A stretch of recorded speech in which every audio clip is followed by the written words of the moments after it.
Oh, the awkward beginnings to the lives. Today we're going to talk with Dana Dore. I'm so excited. I hope you are too. I'm gonna wait and sip my tea while we wait. While I wait by myself. I really need that Jeopardy music. There we go.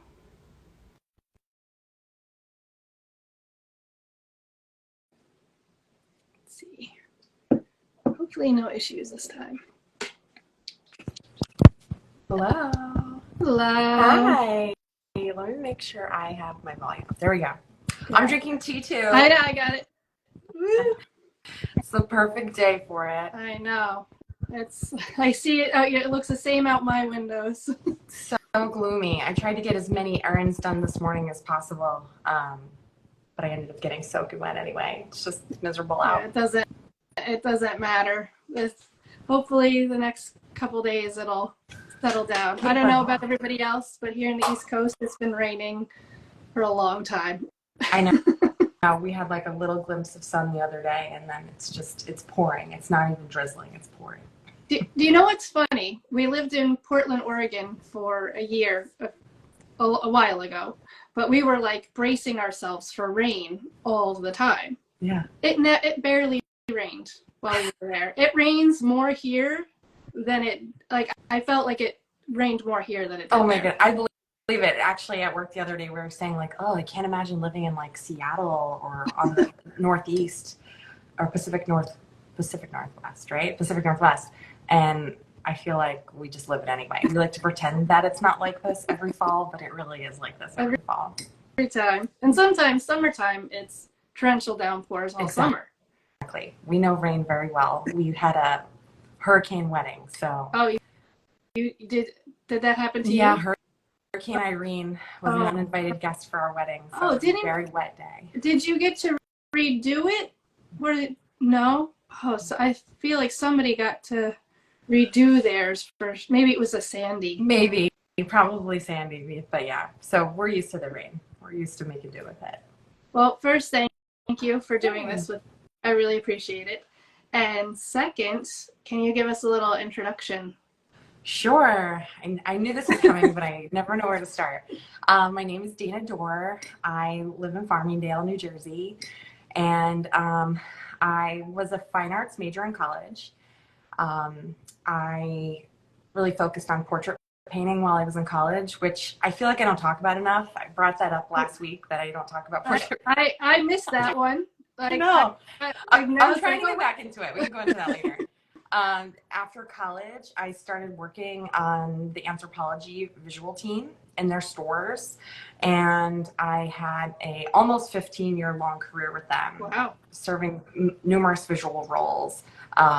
Just incredible. Got to travel the world, got to meet so many different people and so many different creatives, and then in 2019 or 2018, I ventured into another career endeavor and just decided that retail wasn't, or corporate retail, the corporate lifestyle wasn't for me anymore.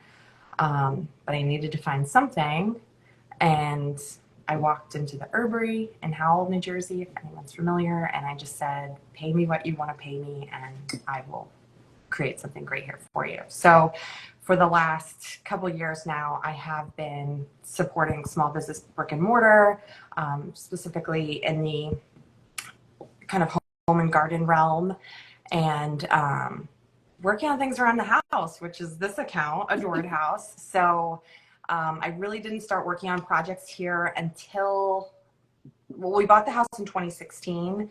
And I didn't really start working on projects here until probably like 2018 when I was no longer working in corporate.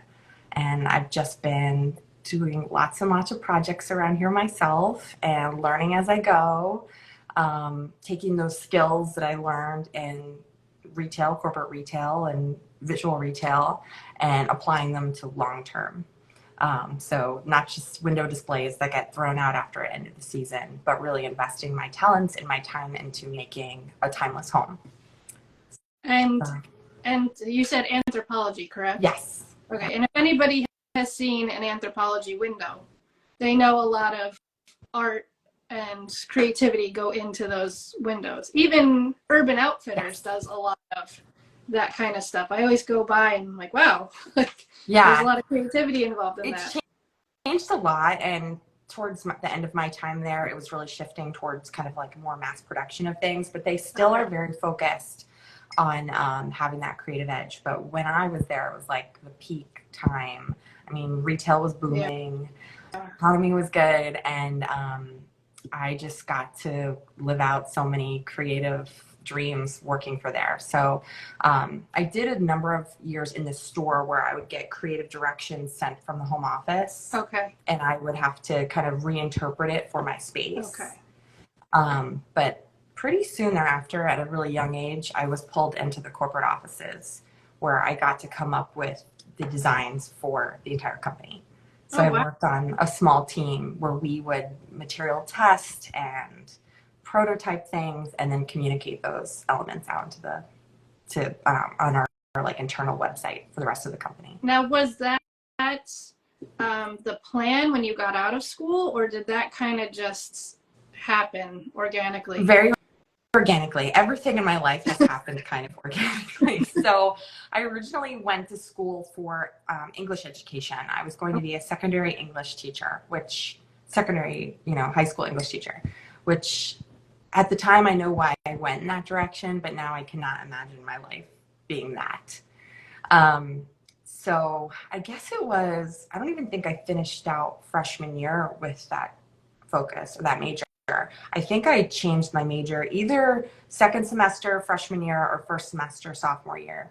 And I was trying to think this morning because I knew this question would come up, like how did I make that switch? And I can just remember freshman year, I think some of my roommates and my friends and I, we either had somebody's car or we made it to the craft store somehow. And I bought a canvas and I bought some paints. And is this, I don't want to interrupt, but is this before the portrait painting class? Mm-hmm. Okay. Yeah. I'd never painted anything on canvas before. Grew up in a very creative home, always tinkering, always painting. My dad had like a really good little workshop with lots of little paints and things for me to play with, but never took a formal art class in high school. So in college, freshman year, before any art classes, still was an art major, still was an English major. I went to the craft store with some friends and I picked up a canvas and just like a couple paints. And I just remember I worked on a painting I think it was a rainy weekend, like Friday through Sunday, just straight. And I just loved it. And I couldn't believe how naturally it came to me. Like I knew I was artistic.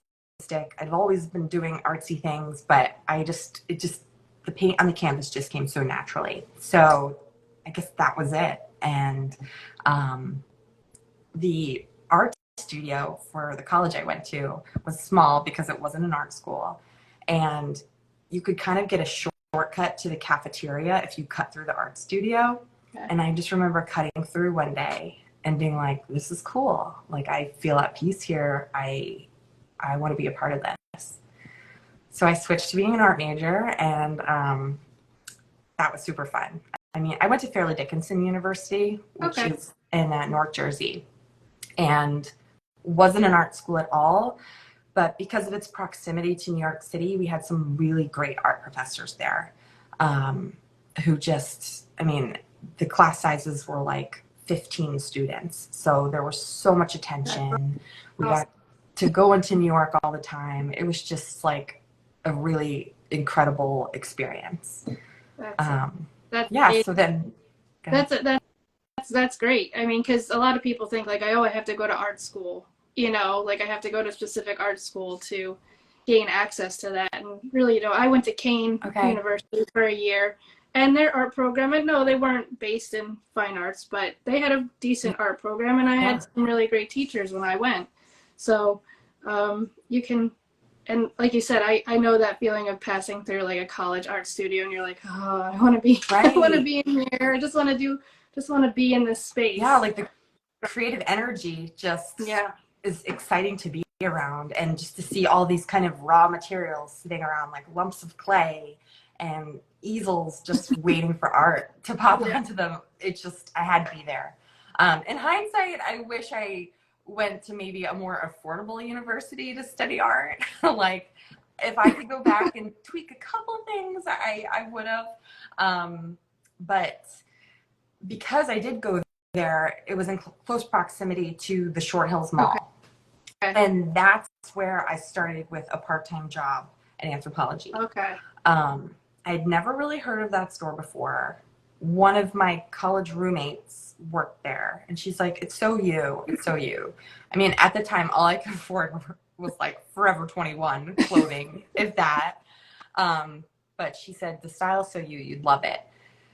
So I was trying to get out of another job. For being a college student, I was very attached to this one job I had, and I just needed an out. I needed some type of income while I was still in school. So I just applied there on a whim. I got it. And I was working sales for probably 6 months, I want to say. Okay. I know I started there in October, and I think through maybe like May, I was just working sales.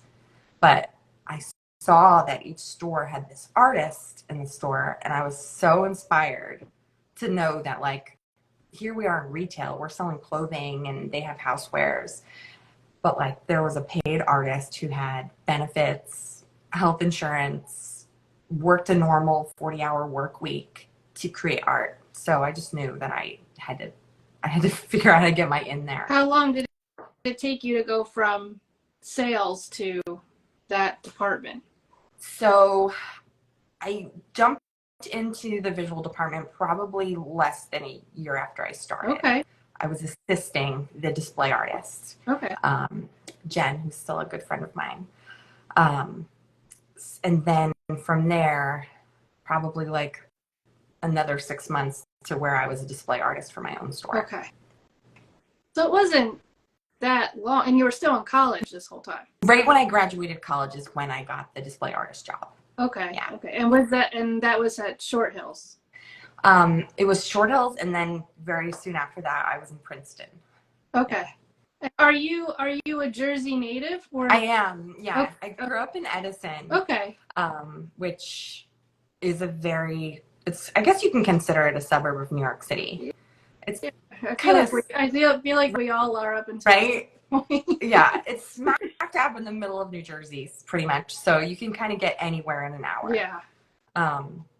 And I did, from living in Edison, still with my parents after college, I went everywhere, all over New Jersey. Princeton for a long time, back to Short Hills. Were you commuting at that time? You were commuting to Princeton? Yes. Oh, wow. Yeah. Okay. Which was really only about an hour too. Yeah, so. I guess it's like, it feels like everywhere's an hour. Yeah. Or two. It's between an hour or 2 hours. Even if right. you just go across Monmouth County, it's like, it should only take me 15 minutes, but it's going to take me an hour. True. I say between like my work in anthropology and like the other jobs that I've done and going to school in North Jersey, I know every section of New Jersey. Yeah. So I worked in the New Jersey stores for a while, and then my dream was always to work in New York City. So being an art manager, I traveled into Manhattan a lot, and I always wanted to work at a New York store because that was like, Pinnacle. The pinnacle, yeah. Exactly. So it's like is it Saks Fifth Avenue? Yes. Who has all the Yep. window displays? The Saks windows, and Bergdorf Goodman. So I eventually made it into New York. And I say eventually, but I was very fortunate to move up so quickly. I was very determined. I am still a very determined person. You are. You can build like a shelf in 2.5 seconds. When I set my mind to something, I just know that this is what's going to happen. This is what we're going to do. It's amazing. I'm like, you built a shelf in your daughter's room, and I'm like, oh, she's going to take, and it's like, oh, it's up. And I'm like, okay. That's amazing. That's Thanks. determination. you know, like, I know I can only really rely on my, that sounds bad, but like, I know what I'm capable of, and I know if I want something done, I have to do it. So I lean into that a lot. I feel like that's the anthem of motherhood Right? sometimes. I know. And, you know, the girls, they see me do everything, and I want to impress on them that if they want something a certain way, they're going to have to go after Yeah. it. Growing up, my mom would kind of dream up these house projects and my dad would execute. So they were a really good team. Okay. And I love my husband to death, but he's not a doer in the home decor DIY sense. I don't actually trust him with my tools. He's very helpful in other aspects. He's an amazing chef. He helps maintain the house and the yard really well. But as far as getting things done around here and building things, I know that if I Tools are want it done, I have to do it. Yeah. Well, you do a very good job. Thank I've seen you. the inside of Dana's home, fortunately, and it's very beautiful. Hey. So, thank you Wait. for the garden party. Oh, thanks. Yeah, it's a labor of love here, but having the garden party was really fun. For those who don't know, I just decided that my family and we've been working so hard to fix up the house, and we were very fortunate to have a magazine shoot here this August. What's the magazine? Country Home. Again? Country Home. And when does your issue come out? Summer of next year. Okay. So probably around May. Okay. But we found out in March maybe that the house was going to be photographed in August. And so from March to August, I was like a whirling dervish around here, like just trying to fix things up that got messed up or dirty. I mean, we live in our house. I have 2 young kids. Yeah. So things get beat up. So we really just spent the whole entire summer fixing things up, getting to little things that I wanted to get done around here and never had a chance. That after that was over, I was like, Bob, we have to share this with people. So we've had little things with friends and family. And I was like, what better way to like share with the Instagram community? And I think some people thought I was kind of nuts, like inviting strangers into my home. And after I sent out that invitation, I thought I was a little nuts, but it just felt right. And it was just exciting, and it was just what I needed. Yeah. Everybody seemed very nice. Nobody seemed like they were gonna rob your expensive lamps. What are you gonna take? But it was. I've talked to a couple women that were there that night, and then since, and it was just like, I can't explain it. It was just a great opportunity to just talk. And I actually saw Desiree, who was the floral designer here that night. I don't know if you met her. I saw her at a restaurant on Wednesday, and we talked about it a little bit because it's the first time I've seen her since. And she was just like, it was just so great how many moms specifically left their families that night and made the choice to do something for themselves. They stepped out of their comfort zone a little bit to connect with other women and just do something just for them. And that really resonated with me because I feel like none of us really do that enough. No, I definitely don't. And I'm sure a lot of people have the same nervous kind of anxiousness doing that, especially because since 2020, we've all kind of been behind screens, and yes. It was like, oh, I'm going to do this in person. Like, this is, how's this going to go? I don't know what to expect, and I'm sure for you, I mean, you were hosting, so that adds a little bit of extra anxiety. Yeah, I think it helps that I'm like in the retail venue a lot, so I'm like kind of used to being around other people, but yes. And a number of people messaged me saying like, I'm not going to lie, I'm a little anxious about coming tonight. Like, I don't know anybody. And I purposely said on the invitation, not purposely, but on the invitation, I said like, no +1s, please. And that was mostly just to kind of keep crowd control. Because my husband was like, you're going to have 60 people here? Like, no. But I'm glad I did that in hindsight because it did force people out of their comfort zone. And I really do believe that like the magic happens when you're pushed out of your comfort zone. Absolutely. You know, that's definitely sometimes hard for me to do because I'm in a studio and Mm-hmm. taking care of the kids. But yeah, if my husband was there, and my husband and I have this joke, he's probably listening right now. He's very outgoing. So when he's around, like I would have to fight for talk space. So it's best that I get to be kind of myself and have to do it myself when he's not Yeah, around. It was definitely a bonus for me to that's so push true. myself That's great. through. Yeah, no, no, but so many people said the same thing, and it like I just knew I didn't know for a fact, but I just had this really strong feeling that everyone that was there that night just left with like a fuller heart and just felt that wonderful sense of community that I really wanted to impress Yeah, on everybody.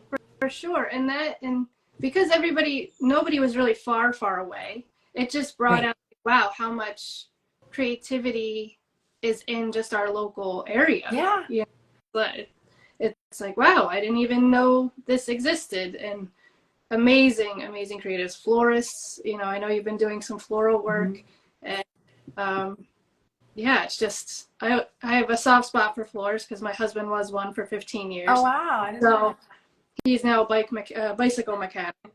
But yeah, so it's like when I see like the three girls, you were Three just girls. Yep. three girls, and do they grow their Some of flowers? them Some they of them do. Yeah, it's a they sister do. team. Mm-hmm. I mean, that's awesome. I Yeah. think and I would have never even known that was a thing. There, like, I do feel like this whole like Monmouth Ocean County where we live is really saturated with Yeah, creatives, yeah.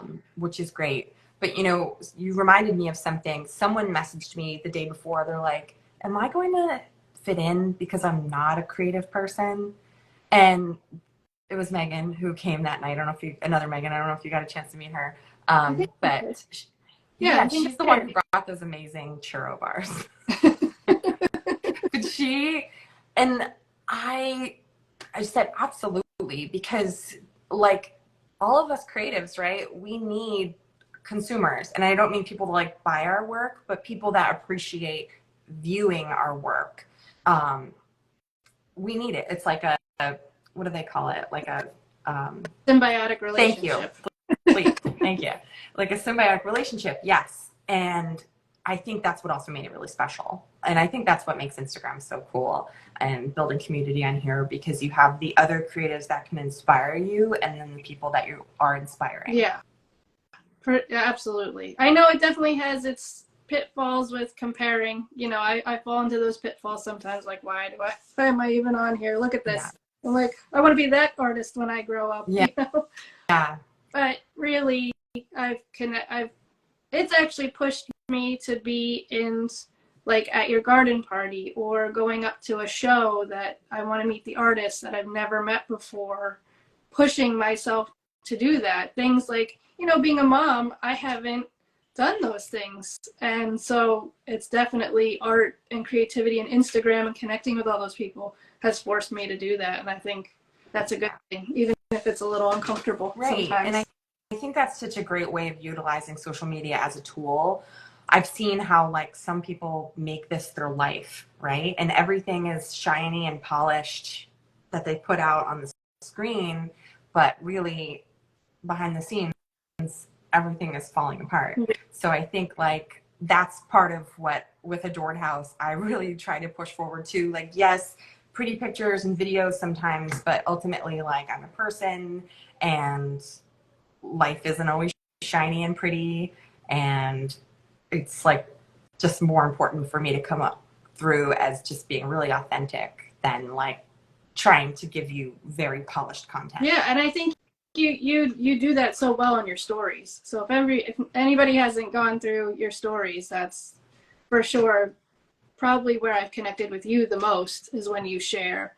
And also, I would like to thank you for sharing your kitchen because like, you know, if we just Yeah. looked at this, if that we didn't know about that, everybody's like, oh, look at her perfect, beautiful house. And you're like, no, I still have a kitchen I want to do. And Yeah. it's, they're expensive and it's going to take Yeah. time.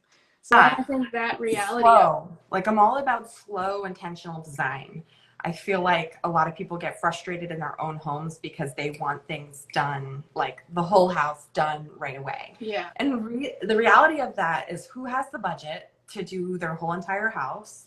And also, if you're going to do everything immediately, it takes away from the time you can process everything. Yeah. So for me, yes, my kitchen's not done. It's exactly like it was the day we bought it 7 years ago. And yeah, I would love to do it, but at the same time, I'm glad that I didn't do anything to it when we moved in. One, my style's evolved a lot. Two, I've spent lots of time thinking about what I want and rethinking it. And I'm like pretty close to, I think, what my plan is for it.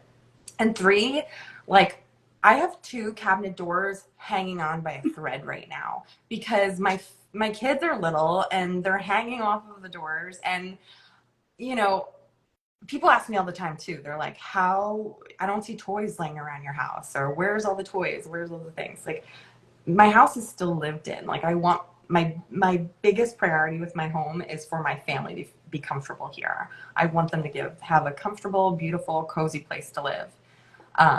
So with that, it doesn't make sense to fix up certain high traffic areas of the home right now. Yeah. I know my girls are almost 7 and 10. Okay. And I know the days are just passing by and the years are passing by so fast that I'm not even worried about the kitchen anymore. I'm like, we'll get to it one day. Well, and I think it's so, like, you made such a good point about going slow, because everything, your style changes, how you move in the space, like, you know what you use over and over again, you know? So if you were to rush in and put in a pantry in one section and do this, you're like, wait, this isn't how I would have laid it out after I kind of figured everything out. So I think it's good. Unfortunately, I think a lot of us, myself included, I see a lot of people on Instagram posting these, you know, gorgeous kitchens, and it's like, yeah, it's all great that it's all good and done, but in a few years, you know, that color that they painted it, right, or whatever they use, they're not gonna want it. Yeah. In a few years. That brings up something else that I'm super passionate about, is like timeless design, right? Because everything I've done in my home, I do not want to redo it in a couple of years. I know I have a lot of other Instagram friends that just, like, they thrive on just redoing. That's what they like, but that's not me. Like, I built this. You want to make a home. You want to make a home. Yeah, but I also just want it to last. Like, I don't want to, as much as I like doing projects, I also like going to my kid's soccer game or like playing a board game. I love downtime and I love enjoying my home. So I don't see a need to, or I make sure I invest time in making it timeless and making it something that can evolve over time, rather than, okay, my living room's 10 years old and it needs to be gutted and redone, you know? And I think that's what I try to talk about a lot too, is timeless style. Like, this might be trending right now, but will it still look good in a couple of years? And there's no gray and white in your house, and I absolutely love that. I'm sorry if anybody listening has gray. I have some white, but yeah, no gray. Whenever, but it's not white. White's a classic timeless thing. It's the gray that was like, ugh.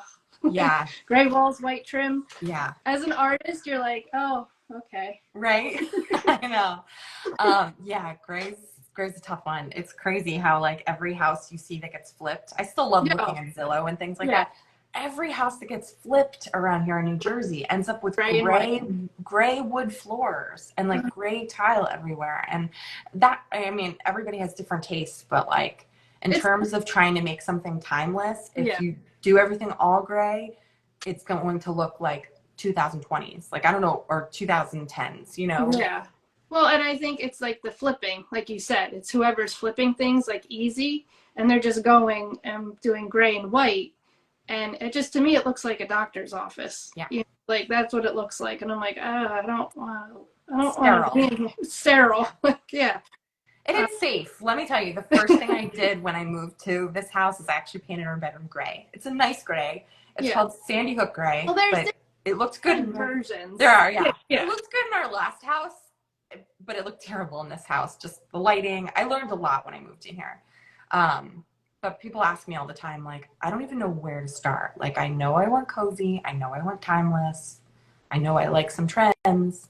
And really like looking back at old houses. I love a lot of design books that are from the past because we can look at what was done then and then see how we can apply it to now, or look at trends like subway tile, for instance. I don't think subway tile will ever go out of style.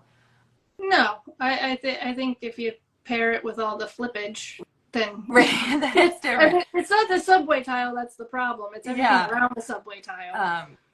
But I remember, I don't know how old I was. I was either in middle school or high school. My parents looked at this really old house in Atlantic City to potentially buy as an investment property. And they had a piano room or a music room in the house. And it was floor to ceiling subway tile with like very fine line grouts. Like it was super old. Floor to ceiling? Yeah. Huh? Oh, wow. Because I guess the acoustics for a piano room. Okay. And then going to like the Asbury Park Convention Hall, if you use the bathrooms in the convention hall, it's all this like super old subway tile. So I know, okay, I'm still in love with that look that is from so long ago. This will work in a timeless home. What is your favorite time period? Good question. I don't know. I don't know if I have one. I will say, like style wise, I do really like kind of like English country, English cottage. What is that, like late 1800s maybe? Yeah, I mean, it probably spans. It does. It probably, it does. because that's pretty classic of England, you know. Right. It's like you never know. So I guess it's timeless, so it doesn't really connect to the period. But yeah, I think also not setting myself to like one certain time period I think helps, because I do like a couple of modern things. Like I don't know if you can see, there's like a wood stool you can't really see that I have there that I think in a modern home would look super modern, but because it's textured and it's a natural material and it's layered in with all of my other antiques, it feels right. So yeah, I wouldn't pigeonhole myself as one. I mean, but even your light, I can see your light, you know, still more of a modern kind of, in maybe a little bit industrial feel, but it works for the space. So, you know, that's why I wanted to talk to you, because I see so much creativity in that, in designing that. Like I'm like, wow, I know how much, like I had a hard time picking out a paint color. I know how much work goes into doing something like that. Sometimes I forget that it's like that is a talent, or that is a skill that I have, because I'm used to growing up with parents who did it all the time, and then watching TV shows on HGTV and all that stuff. So sometimes I forget that like these are challenges for some people. And it's definitely takes like a talent and hard work and creativity and all of those things. And I think for me, you know, when everybody says like, oh, are you an artist? Or they say the word artist, I see that in the way you're designing your house, or the way you're working with Hortulus, which you could talk about. You know, I walked around and I was like, oh, I see Dana all over the place. Like I could tell you were there, even though like obviously I knew it, but I knew where you were at Hortulus.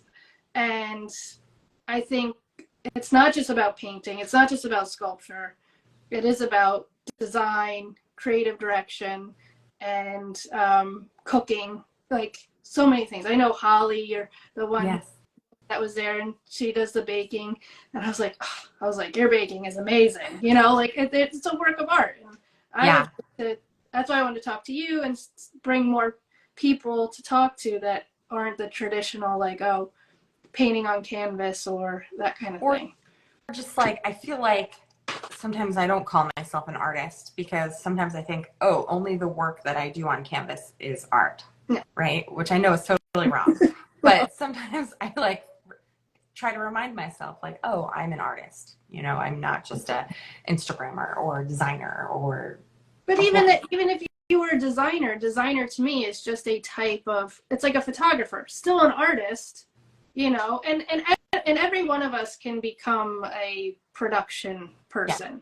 Yes. You know, we can all fall into those, you know, traps and all that kind of, whether you're a painter or you're a designer. But I still think that there's that creativity in there that we don't always like give people that title, like, oh, Right. that's an artist, Yeah. you know. And I do think that, like, while my art education, I just remember, like, my family who has, when I just said that I wanted to study art, they were very much opposed to it because it's like, what are you going to become? You know? And I feel like that's down the line for me. I would love to coach art majors on like life coach them a little bit, like what business classes to take, all these other little things, just so they know how much more is out there for them. Because when I did graduate, yeah, I had anthropology, but other than that, I didn't really know what else I could apply my skills to. And now looking back, I see that that foundation that I received in art school still applies to everything I do. And color theory, learning how to blend textures, and just all that time of training my eye, just all of that and all of that life experience still applies to everything I do. And I feel very lucky that I've been able to kind of take my skills and apply them to so many different areas. Sometimes I feel like all those business podcasts and things like that, they always tell you, you know, you have to be laser focused on what you are going to do with either your business or your creativity. Like you need to just be laser focused. And I probably should be a little bit more laser focused, but it has been just incredible to take my skills and apply them to so many different things. So yes, retail has been a large part of it, and my heart is with brick and mortar retail. I just love it so much. But then floral design that I dabbled in and still get to help out with, interior design, graphic design, and then horticultural design, like being able to design planters. And it's just, you're limitless when you see that you can apply your creativity to whatever you want, more than just the canvas. The canvas and beyond. Yeah, and that also, you know, for me, like, okay, sometimes when I'm kind of bored of painting, I'll do something else, cooking or something in the garden or whatever. So it's like that creativity is always coming out. Yes. So I don't feel stagnant. But so for you, seems like that's also happening, but also your ability to change and adapt is probably the number one reason you're so successful being creative. Would you say? Yeah, I think I have to be. It's like a little bit survival mode. But yeah, I think it's just like, okay, I have this skill set. Like, what else can I apply it to? How else can I support my family, one, off of the skills that I've honed over the years? And when you were saying something too about like, you know, moving on from painting to do something in the garden, like I really feel like the creative mind is a muscle. And yes, you can like keep going at a steady pace doing one thing, but there's like, again, there's endless opportunity for how you use that muscle and how much more you could build upon it. Well, it helps the other muscles get bigger. Yeah. So if I'm not in the garden, my painting muscle kind of gets a little stale. Yes. Like I have to have kind of all of that going at once, you know. And of course, seeing other artists and what they've done or tried to do or play around with, that helps. And even, you know, looking at design and going to old houses. That's one of my Monmouth County here. We have a lot of great old houses. Going and seeing those, it just refreshes all of that. So and you need that, right? Like you feel stale if you don't get inspired. I remember at anthropology, we used to have like quarterly inspiration days where we would go with our teams to just go to a museum or go to a workshop, things like that. And now as a independent contractor, I have to make sure I do that for myself, because I can't just sit in front of a computer or scroll Pinterest and like feel these surges of inspiration. I have to go out and do something else.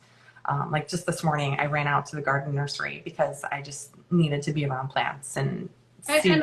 It's so yeah. That's it. Like that's one of my like, and hardware stores. Yeah. Do you like hardware? Yes. Yes. Like, I don't know. I've always loved hardware stores as a kid. Yeah. And then I saw recently this reel, I don't know if you've seen it, of this artist who's like all the things you can get at the hardware store instead of going to the art store. And I'm like, this is my reel. Now I need to go there and find all I love things. it. You know, like I've just always I always see so much creativity there.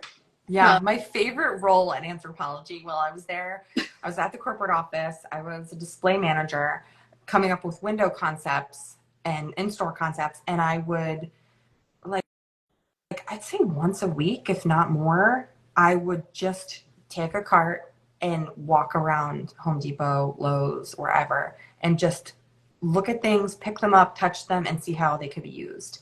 And that was my superiors at Anthropologie knew that was my greatest talent is to like take a cheap zip tie and turn it into art, things like that. Yeah. But that was so fun. And honestly, that kind of laid the groundwork for what I'm doing now with my home, because now I know where everything is located in the hardware store and know that I could pretty much make anything I want out of what's there. But yeah. All compounding skills that are always good to have. Now, before we finish up, I want you to tell everybody what you're trying to promote now with your landscaping design. Yeah. Again, kind of fell into this a little bit, but I have been working more with horticultural design, specifically planter design. I did a lot of this work at the Herbery, and I'm continuing to do quite a bit at Hortilis. So I'm doing planter design. I'm coming up with really unique seasonal planters. I do all 4 seasons, spring, summer, winter, and fall, of just really unique arranged flowers and plants. I am dabbling a little bit in residential, but I do really love corporate. So I have a couple hotels that I'm working with this year and next, and it's exciting. And the reason I decided to kind of go after that is because 1, I love working with plants and flowers. 2, I love to get my hands dirty, and 3, I see a demand for it. Big time. You look around, like, what, they could use this space, and it wouldn't be that expensive to just plant something else here that was pollinator friendly. And have you been to the Grove? Yes. It's beautiful. Their landscape, I don't know who they have in there, but that's always you know. But they do an amazing job. They do. They really do. It appeals to an artist trained eye, because it's just such a beautiful mix of textures and color. And I'm definitely very texture and color driven with my work. But primarily I'm doing this because it hits all the bases with my passions, but it also allows me to have a really flexible schedule for being a mom. Yeah. Which we can't talk too much about it, because that just makes my eyes well with tears, because but yeah, I decided that whatever I'm going to work on right now while my kids are little, I need to have a super flexible schedule. Yeah. And and was that most of that was the main reason you left corporate, I would assume? Yeah, I was let go from my corporate job at that time, and that was the end of the world for me, because it's all I knew. I really was with that company for 15 years from the day I graduated college. Well, before I graduated college, and I immediately started looking for corporate jobs, but then I fell into the Herbery.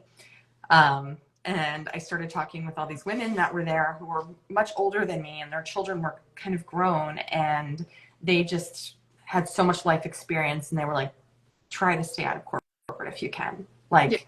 Pay your bills and don't worry about the rest. Like, just, this is going to be a good exercise for you to kind of live a more simple life and really be present for what's important. And that's what I've been trying to do. So, and I think you're succeeding so far. It's such a challenge. And like I said before, I would love at some point to go back and kind of coach and support other young emerging artists and just kind of tell them what life skills they need to help out. Like, I wish I had someone tell me to take a business class. I wish I learned more about taxes and, I guess, taxes. Well, they make you take like algebra in college, even when you're an art major. It's like, I don't need algebra. Can you tell me how to stretch a canvas properly? That's the math I need. Like, or you know, like how to sell myself, like public speaking, like how to network, like market yourself, like all of these other things to really take your art to being profitable. Because ultimately, okay, if we're going to college for art, you want to seek some type of income. You want to seek some type of career from being in art. So yeah, I guess I'm a good example of like the opportunities are endless. Whatever you could kind of push your creativity into it to support your family is possible. Anything's possible. It's true. It's true. Well, I want to thank you for doing it. I think it's a good place to end. And I will be sharing your other, your planter design. I'll be sharing that next. So everybody hold tight.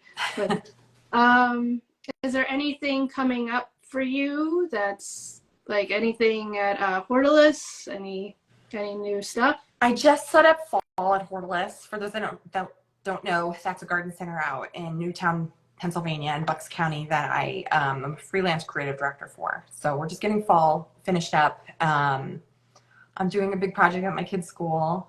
That's something that I've definitely been trying to get into more, is volunteering.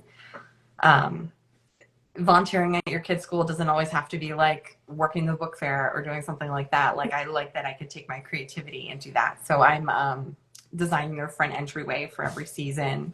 Nice. That's like the next big thing. And birthday parties. We have a birthday party coming up. So I've been making some fun, festive decorations for my little one's birthday. So it's fun. I just feel like something that always resonates with me is the grass is greener where you water it.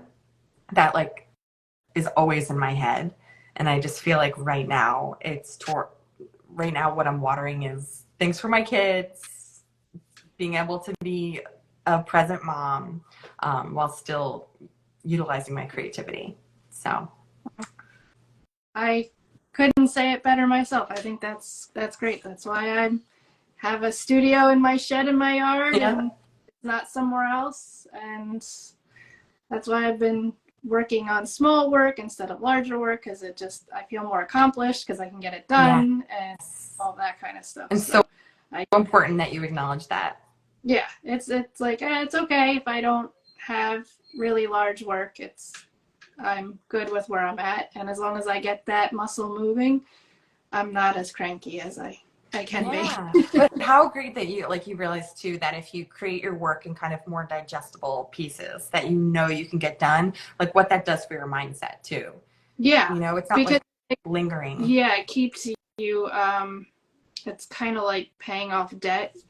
Like and you're like, oh, it keeps you motivated because now it's like, oh, I can do this. Like I'm working on a floral collection right now, so it's like I'm like, ooh, like this is new. And I think a lot of that was inspired by I talked to Desiree and seeing everybody's stuff, and I'm like, oh, I do like flowers. What can I do? And I just started playing around with it, so that was a good thing too. But yeah, getting those little pieces done, and I'm sure just like you're like, okay, I want to do this one section of the house. Get that. Focus on that. So the focus is happening, Dana, right? It's just maybe in a different way. Totally. Well, thank you so much. I really appreciate this. Thanks. This was great. Thank you, everybody, for watching. This will be replayed, so if anybody missed it, they can go back and watch the replay. And I hope I get to see you soon. Yeah, everybody ask when the next garden party is going to be. So Yeah. let's see. Or whatever Right. you got cooking. Exactly. I'll be All right. there. Thank you. Okay. Bye. Bye.